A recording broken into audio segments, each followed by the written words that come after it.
Sup everybody, this is Karak with ACG, and today we're going to reminisce about the releases in 2016 and decide which one takes the throne of best title this last year. And that's going to be a game that came into this year and basically love humped my heart into submission. We actually had a whole lot of stupid this year, from companies releasing games that were less than half complete to others thinking that putting Apocalypse in the Sky would make a grounded Vietnam vet story about confronting realism even more realistic. Hell, we had game pre-order controversies and many a title that was straight up broken upon release. But there was also a whole hell of a lot of hotness with a lot of great games as well, like Battlefield 1 and its let's totally screw with history because we care so much about history gameplay, or Abzu, which is one part Jacques Cousteau, one part swimming through Bob Ross's brain fluids, or Uncharted 4, Nathan Drake's inevitable return that saw that series ratcheted up to 11, and Ratchet and Clank is another one, even though that's a remake. We also had Doom, Final Fantasy 15, and a bevy of others, including Forza Horizon and other racing games. But for me, one game absolutely takes the cake. This is a game that really surprised me both in the narrative slant the developers took,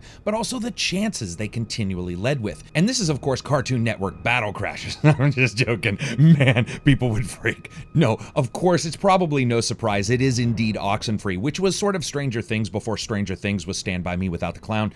Rarely has a game really come out of nowhere and knocked me around like that, and then return for another trip to do so again if you play it through again. You know, I love high octane. Hell, if I could freebase cocaine after it's been doused in military adrenal packet fluids, I'd probably do it. But no experience stuck with me like Oxenfree, the little 2D mystery paranormal adventure game that really could. It was a puzzle from start to finish, and then from start to finish again as you played through it, and little subtle things changed. It's a game that's about layer and nuance and story, about loss on many levels, and indeed about friends, but all wrapped up with a really cool mystery and puzzle within it. For me, easily the most important element of any game is that every single part of it, if they want to win this award, makes the package stronger. And with all other games this year, there was one little aspect of each title that sort of brought it down. But here in Oxenfree, at least for me, that's not true. The music was a part of the puzzles. The voice was integral to not only knowing the main characters, but those who came before, and it was all voiced fairly well. The graphics, while initially unremarkable, warped and changed into these distressed Max Headroom broadcast moments, just creepy enough to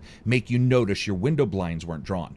And it was fun. It wasn't fun in the way Doom is fun, but what game better exemplifies a pre-Master Chief rising from a demonic grave after telling everyone to wake him when he's needed, and then runs amok through levels with movement so sublime it easily trumps most other titles this year. And you can say the same thing for many racing games, or games like adventure games like Uncharted 4, and many of them were amazing, and I'm sure are going to be on some people's lists. But the difference between those games and Oxenfree is Oxenfree stuck with me longer. Something about it still sticks with me and resonates with me. And in the end, it is one of the very few games that I can remember ever having thought, man, I wish I had not already played that so I could experience it again. And I think that is a very awesome kudo to that team.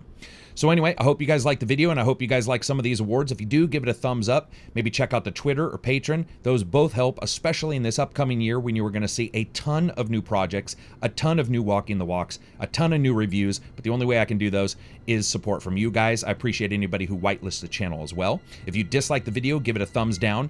Peace out, and enjoy the rest of your weekend.